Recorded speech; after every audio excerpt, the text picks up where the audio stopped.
પથિકાશ્રમ પાસે તલવાર અને છરીના ઘા ઝીકી યુવાનની હત્યા કરનારા 3 ઈસમોને પોલીસે ઝડપી લઈ રિમાન્ડ મેળવવાની તજવીજ હાથ ધરી હતી.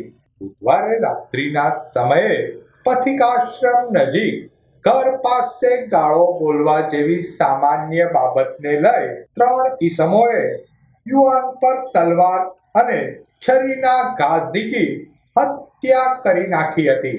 હત્યાના ગુનામાં સંડોવાયેલ અરમાન ઉર્ફે ભોલુ સલીમભાઈ લાખાણી, રહેમાન ઉર્ફે દિલીપ ઇરફાનભાઈ પરિયાણી અને અરમાનનો કારીગર આફતાબને પોલીસે ગણતરીની કલાકોમાં ઝડપી લઈ રિમાન્ડ મેળવવાની તજવીજ હાથ ધરી હતી.